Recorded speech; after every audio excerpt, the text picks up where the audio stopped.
Hi உறவுகளே, எல்லாரும் எப்படி இருக்கீங்க? நல்லா இருக்கீங்களா? இன்றைக்கி நம்ம பார்க்க போகிற ரெசிபி சிவப்பு அவலை வச்சு ஒரு சூப்பரான கிச்சடி தாங்க பண்ணியிருக்கிறோம். ரொம்பவே டேஸ்ட்டாக சூப்பராக இருக்கும். காலையில் பிரேக்ஃபாஸ்ட்டாகவும் இதை செஞ்சு சாப்பிட்லாம், நைட்டு டின்னருக்கு செஞ்சு கொடுக்கலாம்.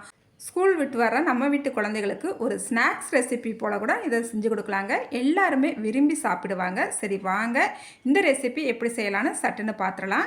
இப்போ ஒரு பவுல் எடுத்துக்கிட்டாச்சுங்க. இதில் 4 கப்புக்கு சிவப்பு அவல் எடுத்துருக்கிறேன். எடுத்துகிட்டு நல்லா தண்ணி ஊற்றி நல்லா ஒரு தடவை கலந்து விட்டுக்கலாம். கலந்து விட்டுட்டு நல்லா தண்ணியெல்லாம் வடிகட்டிட்டு இந்த மாதிரி ஒரு சல்லடைக்கு மாற்றிக்கலாங்க. தண்ணி ஃபுல்லாக நல்லா வடிஞ்சிடணும். அப்போ தான் அவல் நம்மளுக்கு நல்லா பொழு பொழுன்னு இருக்குங்க. இப்போ இந்த அவல் அப்படியே இருக்கட்டும். இப்போ ஒரு கடாயில் 3 டேபிள் ஸ்பூன் எண்ணெய் விட்டுருக்குறேன். கொஞ்சமாக கடுகு சேர்த்துக்கலாம். கடுகு கொஞ்சம் அதிகமாகவே சேர்த்துக்கலாங்க. அதுக்கப்புறமா 1.5 டேபிள் ஸ்பூன் உளுந்தம்பருப்பு, 1.5 டேபிள் ஸ்பூன் கடலைப்பருப்பு சேர்த்துக்கலாம். இப்போ கடுகு நல்லா வெடித்து கடலைப்பருப்பு உளுந்தம்பருப்பு நல்லா செவந்து வரட்டும். பாருங்கள், நான் சொன்னது போலயே கடுகு வெடித்து உளுந்தம்பருப்பும் கடலைப்பருப்பும் நல்லா செவந்து வந்துருச்சு. இந்த நேரத்தில் கொஞ்சமாக கருவேப்பிலை சேர்த்துக்கலாம். 2 பலரி வெங்காயத்தை நல்லா கட் பண்ணிவிட்டு இதோட சேர்த்துக்கலாங்க. வெங்காயத்தை சேர்த்துட்டு 1 நிமிஷம் மட்டும் இதை வதக்குனா போதும். இப்போ அடுப்பை மிதமான தீயில் வச்சுக்கிட்டேவும் இந்த வெங்காயத்தை நல்லா வதக்கிக்கலாங்க. அதுக்கப்புறமா 100 கிராம் கேரட்டை நல்லா பொடிசாக கட் பண்ணிவிட்டு எடுத்து வச்சுருக்கிறேன். 50 கிராம் பீன்ஸையும் கட் பண்ணிவிட்டு எடுத்து வச்சுருக்கிறேன். 50 கிராம் உருளைக்கிழங்கையும் தோலெல்லாம் எடுத்துகிட்டு இந்த மாதிரி கட் பண்ணிவிட்டு எடுத்து வச்சுருக்கிறேங்க. இப்போ இது எல்லாத்தையும் சேர்த்துட்டு நல்லா எண்ணெயிலேயேவும் ஒரு நிமிஷத்துக்கு மட்டும் நல்லா வதக்கிக்கலாம். அதுக்கப்புறமா இந்த காய் வேகிறதுக்கு லைட்டாக மட்டும் தண்ணி தெளித்து விட்டுக்கலாங்க. தண்ணி தெளித்து விட்டுட்டு நல்லா ஒரு தடவை கலந்து விட்டுக்கலாம். இப்போ இந்த காயை மூடி வச்சு ஒரு 3லேருந்து 4 நிமிஷத்துக்கு அடுப்பு சிம்மில் வச்சுட்டு அப்படியே விட்டுறலாங்க. காய் நல்லா வெந்து வரட்டும். இப்போ ஒரு 4 நிமிஷம் ஆயிடுச்சுது, பாத்திரலாம். காய் நல்லா வதங்கி வந்திருக்குது. இன்னும் கொஞ்சம் நம்ம தெளித்த அந்த தண்ணி ஈரப்பதம் இருக்குது. இந்த நேரத்தில் நம்ம அந்த காய்க்கு தேவையான அளவு உப்பு சேர்த்துக்கலாம். உப்பு சேர்த்துட்டு கலந்து விட்டுட்டு மறுபடியும் ஒரு 3 நிமிஷத்துக்கு நம்ம அப்படியே மூடி வச்சிடலாங்க. 3 நிமிஷத்துக்கு அப்புறமா ஓப்பன் பண்ணி பார்த்துட்டு இதில் 1 டீஸ்பூனுக்கு மஞ்சத்தூள் சேர்த்துக்கலாம். சேர்த்துட்டு நல்லா கலந்து விட்டுக்கலாங்க.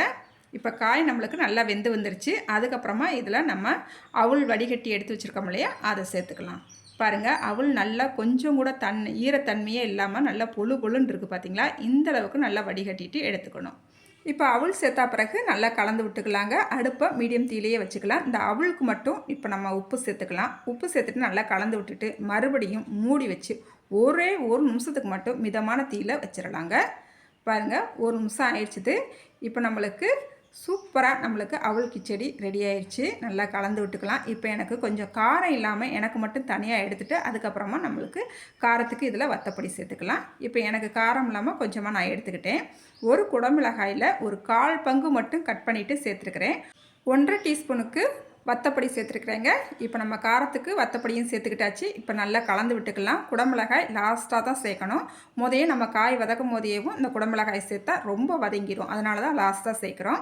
இப்போ நல்லா கலந்து விட்டுட்டு மறுபடியும் மூடி வச்சு 1 நிமிஷத்துக்கு அப்புறமா கொஞ்சமாக மல்லி இலையை பொடிசாக கட் பண்ணிவிட்டு சேர்த்துட்டு நல்லா கலந்து விட்டுட்டு அடுப்பை ஆஃப் பண்ணிட வேண்டியதாங்க. நம்மளுக்கு சூப்பராக கிச்சடி நல்லா கமகமன்னு வாசனையோட செம்ம டேஸ்ட்டாக ரெடி ஆயிடுச்சுங்க. இந்த கிச்சடியை காலையில் பிரேக்ஃபாஸ்ட்டாகவும் செஞ்சு கொடுத்துக்கலாம், நைட்டு டின்னருக்கும் செஞ்சுக்கலாம். ஸ்கூல் விட்டு வர குழந்தைகளுக்கு ஈவினிங் ஸ்நாக்ஸ் கனெக்டாகவும் செஞ்சு கொடுத்துக்கலாம். பெரியவங்கலேருந்து சின்னவங்க வரைக்கும் எல்லாருமே இந்த கிச்சடியை விரும்பி சாப்பிடுவாங்க. டேஸ்ட்டு வேறு லெவலில் இருக்குங்க. நாங்கள் எங்கள் வீட்டில் காலையில் பிரேக்ஃபாஸ்ட்டுக்கு இன்றைக்கி இந்த அவல் கிச்சடி செஞ்சுருக்குறோம். ரொம்பவே டேஸ்ட்டாக இருந்துச்சு. நீங்களுமே இதே அளவுகளோட ட்ரை பண்ணி பாருங்கள். ட்ரை பண்ணிவிட்டு எப்படி வந்துச்சுன்னு மறக்காமல் கமெண்ட்டில் சொல்லுங்கள். மறக்காமல் இந்த வீடியோக்கு ஒரு லைக் பண்ணிவிடுங்க. அடுத்த ஒரு வீடியோவில் பார்க்கலாங்க. பாய்.